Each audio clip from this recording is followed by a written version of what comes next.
What's up, guys? It's Hunter Sitchi from CheckShovPoker.com, and after discussing my default ranges in a 3-bet, 4-bet, 5-bet situation, button versus small blind last training video, I received a bunch of DMs asking for a similar training video, cutoff versus button, and that's what I want to show you today. So let's say it folds around to villain who opens to $30 from the cutoff.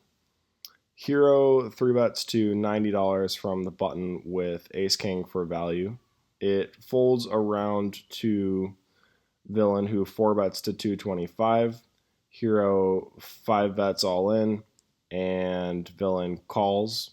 They get in a classic coin flip situation, Ace King versus Queens, and cutoff manages to hold up and scoop the pot.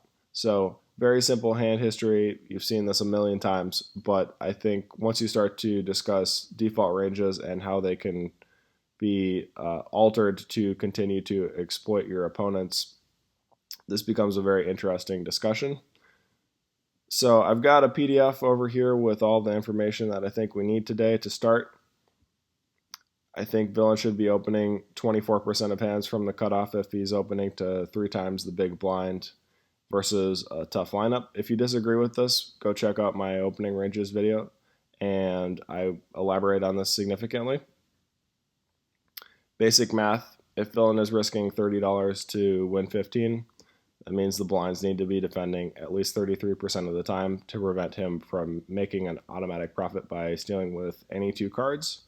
Of course, they're always defending more often than that, but this is a good number to keep in mind if you think you're playing it at an exceptionally tight table. So now this is where some people may disagree with me. I think Hero's 3-betting range should be about 6.5% of hands. Some people set it to about 8% as a default. Some are even wider than that from the button, but I think this is a really good default range of hands when I have absolutely no information on my opponents, because it allows me to defend against 4-bets at a high frequency and perform very well against a variety of strategies. So typically I would be 3-betting with Jacks plus, Ace Queen plus for value, and I would be 3-betting light with Ace Deuce through Ace 5 suited, along with a handful of suited gappers.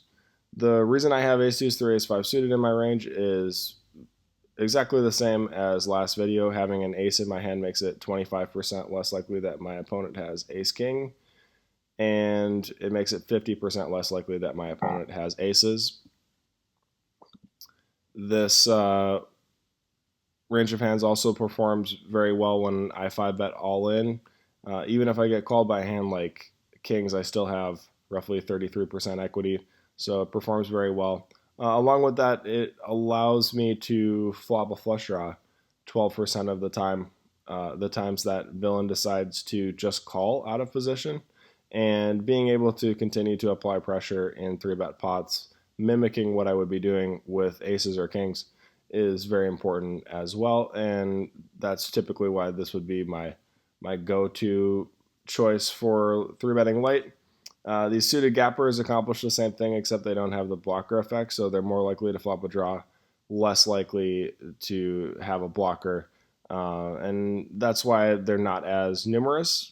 Another thing that you'll notice is that my light 3-bets add up to roughly 1/3 of my range. So I have 56 value combos, 84 total combos, and what that means is I can defend against a 4-bet at a very high frequency, even if I don't have a lot of info on my opponents, and that's why I use this as a default range of hands. So again, basic math. If Hero's risking $90 to win 45, and villain isn't defending at least 33% of the time, that would mean that Hero could 3-bet with any 2 cards and expect to be long-term profitable. So again, this is a good number to keep in mind, even though villain is never really folding that often. So now let's talk about villain's 4-betting range. As a default, I would be 4-betting with Queens plus and Ace King for value, intending to call off. So biggest mistake that you could make would be to 4-bet with Queens for value, hoping that hero just calls and then intending to fold to his 5-bet. The expectation of queens long term will always be higher. Uh, just calling 3-bet if you think hero's range is too tight. You should probably never be 4-betting for value intending to fold to a 5-bet. That's just a huge mistake, and you should always really be throwing it into your defense range out of position if you aren't sure what hero is going to do in a 5-bet situation. And at the same time, ace deuce through ace 5 suited. This is probably a little bit too wide. The reason why I keep it too wide as a default is because everyone I'm playing against is folding it to 4-bets way too often, and I can get away with it. I think if this was the perfect GTO solution, you'd probably have to take ace deuce and 1 or 2 combos of ace 3 out of here, just like last video, and I'll show you what the math adds up to at the bottom of this PDF. So basic math, villain is risking $195 to win $135. That means hero needs to be defending at least 41% of the time, and you'll see that shortly. So villain's 3-bet calling range should consist of roughly 10% of hands. That's 8s through jacks, some suited connectors for board coverage, and then some broadways. The worst thing that you could do is start throwing jack 10 offsuit, queen 10 offsuit, king 10 offsuit into these ranges. They perform very poorly out of position, and they rely very heavily on showdown value, which isn't great against a range that's so polar, like the 3-betting range that I'm suggesting you use as a default. So here's what I want to show you. I want to show you that villain is meeting minimum defense frequency by a lot because there are still cards left to come. There's still bets to be made, and defending at exactly minimum defense frequency probably wouldn't be enough. You need to be defending more often than that, and that's clearly the case with him defending 56% of the time. 318 combos for an opening range, 50 combos for a 4-betting range, and 128 combos for a calling range. All of these hands perform very well out of position versus hero's 3-betting range. So now let's talk about hero's 5-betting range. I always like to construct the raising range first and then figure out what the calling range is later. If you do it the other way around, you'll start losing track of your objectives. So I think hero should be 5-betting all in with kings plus and ace king just because they have enough raw equity to get it in for 100 bigs. And then I would also throw ace deuce through ace 5 suited in there because most people that I'm playing against really struggle to meet minimum defense frequency in 5-bet pots because they just don't like sticking that many chips in pre-flop, especially in live poker. It's a very slow game, and being able to lose a whole buy-in in one hand isn't something that most people want to get involved in. So again, basic math, hero is risking $910 to win $330, meaning that villain must defend at least 27% of the time, but keep in mind that this isn't a river situation. This isn't a nuts or bluff situation. There are still cards left to come, and hero always has equity versus villain's calling range, so villain needs to be defending significantly more often than this, and I'll show you that he is in the slide below. So before we do that, hero's 4-bet calling range should consist of queens, jacks, and ace queen. Ace queen is mostly in there just to defend against the light 4-bets, and I just think it's important to have a calling range, even if it is only 2%. I think it's very important to throw these into a calling range instead of 5-bet shoving and not knowing what you're trying to accomplish. And hero is meeting minimum defense frequency by a long shot. He's 3-betting with 84 combos and defending with 86% of those. So you see why this performs really well even without enough information on our opponents. So imagine situations where the small blind starts putting in the cold 4-bet or the big blind starts putting in the cold 4-bet. It's really nice to know that even if you play pretty tight, you can meet minimum defense frequency and react pretty well post-flop against someone that you've never seen before. And that's why I structure it this way. Now let's talk about villain's 5-bet calling range. Of course, it's queens plus and ace king. Be careful what you do with the queens. Again, you can't be 4-betting with that for value and then folding as a 5-bet. He's defending 68% of the time, and that pretty much neutralizes the all-in section of the segment. So this is the same slide as the last training video that I did. So kings plus ace king, ace deuce three, ace five suited is shoving, and then queens plus ace king as a calling range.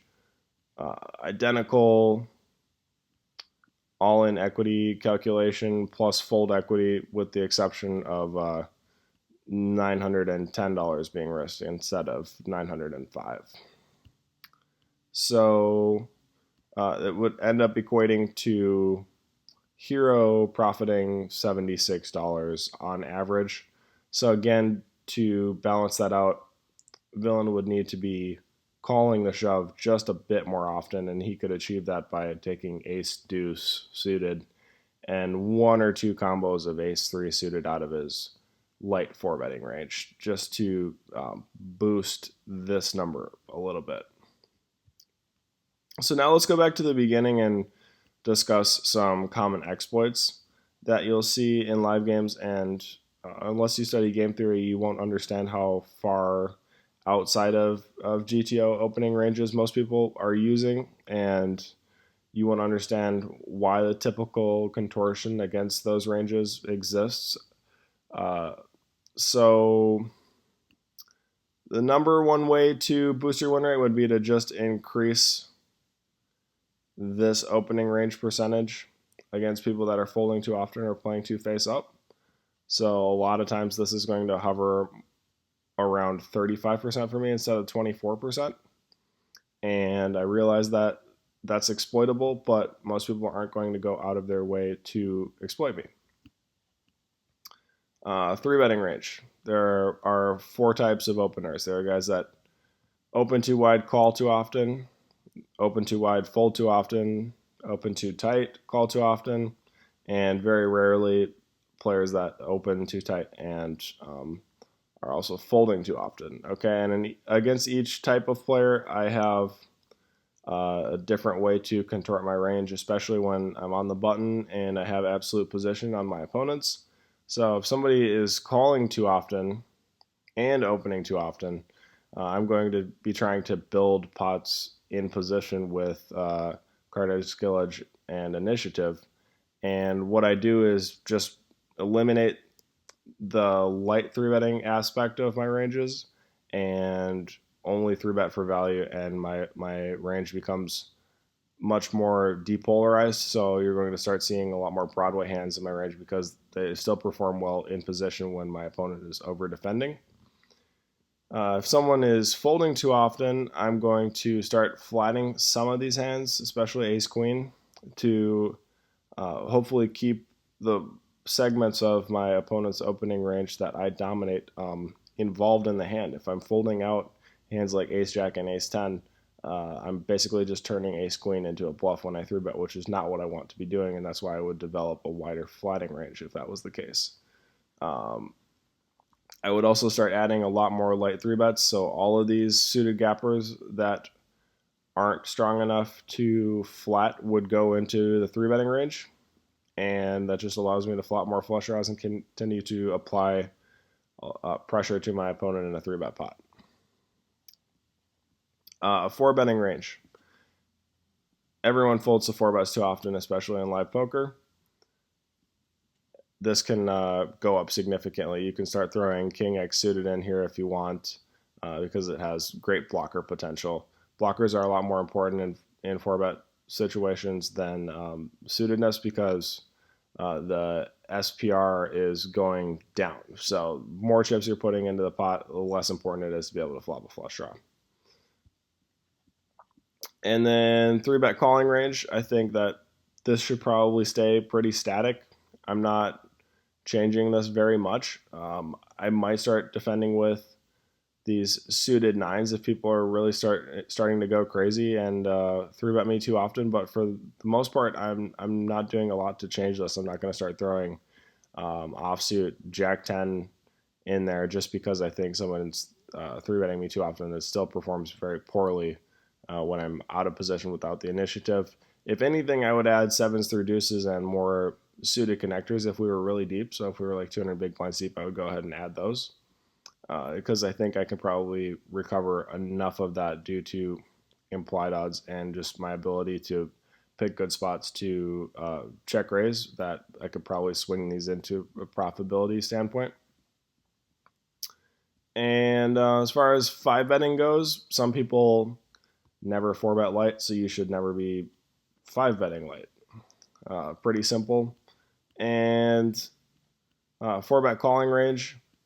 If you're using that strategy where you're 3-betting with a depolarized range because your opponent is opening too wide and over defending, and then he 4-bets you, sometimes you're going to have extra hands in this range and you might not be sure what to do. So you might have 10s and 9s and you're facing a 4-bet all of a sudden. That's really when you have to take that hand and throw it into Card Runner's EV and start to evaluate, because a lot of times it's going to be really thin, and playing those hands is outside the scope of this video. And of course, let's talk about Villain's 5-bet calling range for a second. If you can't induce someone to 5-bet light, you probably shouldn't be 4-betting with queens for value. So I keep coming back to this, and it's really because this is like a very cuspy hand, especially against people that play too tight and they're a little bit too nitty. If you can't induce someone to 5-bet light enough, just throw this into your 3-bet calling range. I know it seems really nitty, but you have to think about how your hand is going to perform against a typical reaction in this situation. So this is my default approach and some of the common exploits that I would use against players that are performing poorly. And hopefully you gain something from this. So I'm interested to hear your thoughts.